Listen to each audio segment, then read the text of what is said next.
Shalom, selamat pergantian hari. Marilah kita memulai hari yang baru ini dengan merenungkan firman Tuhan. Masih ingatkah kita dengan renungan pada tanggal 25 Januari kemarin? Yang berbicara mengenai malaikat Tuhan akan berada di sekeliling orang-orang yang takut akan Tuhan. Renungan kita pada petang hari ini juga masih diambil dari buku The Truth About Angels. Halaman 13 paragraf yang pertama. Di sana dikatakan, mereka yang mengikuti Allah akan selamat dalam perlindungannya. Malaikat yang kuat dikirim dari surga untuk melindungi mereka. Ini sebuah janji Tuhan yang begitu luar biasa bagi kita semuanya. Saya ingin membawakan sebuah kisah yang ada di dalam Alkitab yang sangat terkenal, yaitu kisah Daniel di Gua Singa. Kita akan buktikan apakah kutipan ini benar terjadi. Kita tahu pada zaman Raja Darius, Daniel merupakan salah satu dari 3 pejabat tinggi. Dan dia pun lebih di atas daripada itu. Jadi dia melebihi pejabat-pejabat tinggi ataupun wakil-wakil raja. Oleh karena itu, para pejabat tinggi dan wakil raja ingin mencari alasan untuk menjatuhkan Daniel. Tetapi mereka tidak bisa menemukan kesalahan di dalam Daniel. Kecuali dalam satu hal, ada kesalahan yang mereka bisa dapatkan dari Daniel. Apakah kita tahu apa itu? Yaitu dalam hal ibadahnya kepada Allah. Jadi bayangkan, tidak ada kesalahan yang kita bisa dapatkan dari Daniel. Hanya dalam hal ibadahnya. Sehingga para pejabat dan wakil raja membuat sebuah rencana untuk menjatuhkan Daniel.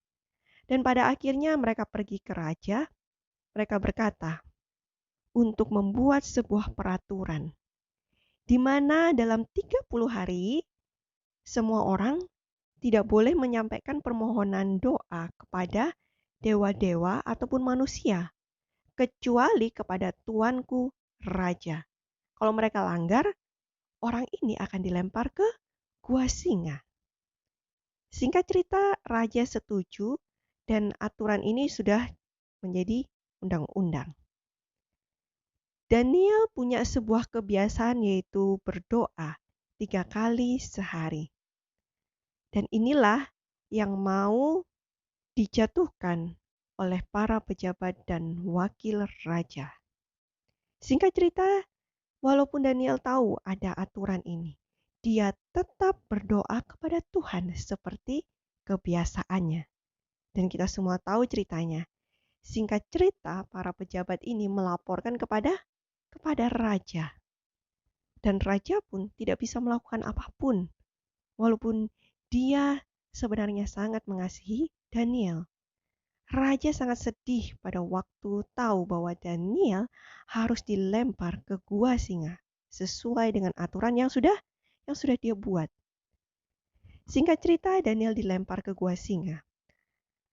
Lalu raja itu berpuasa semalam-malaman. Dan pada pagi-pagi sekali bangunlah raja dan pergi dengan terburu-buru ke gua singa. Untuk apa? Dia ingin lihat Daniel masih hidup atau tidak. Lalu berkatalah raja kepada Daniel, Daniel, hamba Allah yang hidup, Allahmu yang kau sembah dengan tekun, telah sanggupkah ia melepaskan engkau dari singa-singa itu? Ini pertanyaan dari raja. Apakah Allahmu yang kamu sembah itu sanggup melepaskan kamu dari singa-singa itu? Ini pertanyaan raja. Tapi apa jawab Daniel? Tiba-tiba ada suara, yaitu Daniel berkata, "Ya Raja, kekalah hidupmu. Allahku telah mengutus malaikatnya untuk mengatupkan mulut singa-singa itu." Wow, luar biasa bukan?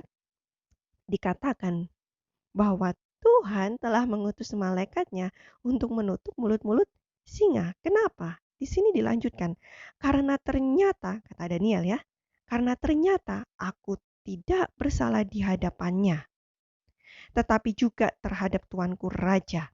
Aku tidak melakukan kejahatan. Artinya Daniel berkata, di hadapan Tuhan maupun di hadapan raja, sebenarnya tidak ada kesalahan yang Daniel lakukan.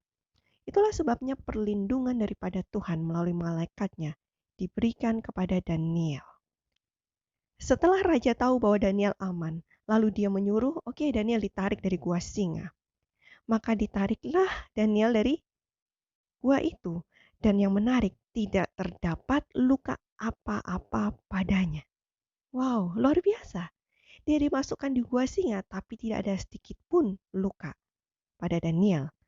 Lalu akhirnya raja memberi perintah kepada orang-orang yang telah menuduh Daniel. Untuk mereka ini yang menuduh Daniel dilempar ke gua singa bersama dengan anak-anaknya dan istrinya.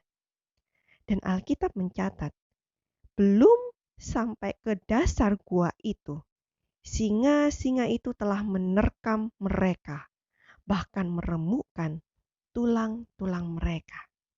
Luar biasa, bukan? Bagi orang yang suka menuduh, bagi orang yang mungkin suka menjatuhkan, bagi orang yang tidak takut akan Tuhan, lihatlah tidak ada perlindungan yang Tuhan berikan.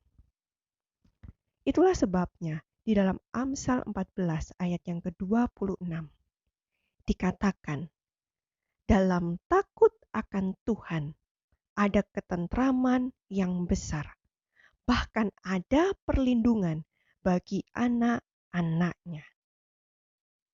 Kiranya renungan kita pada petang hari ini boleh menguatkan kita bersama.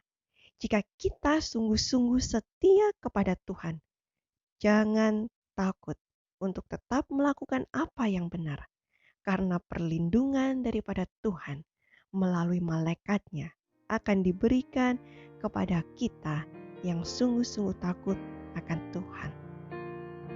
Selamat pergantian hari dan Tuhan memberkati kita semua.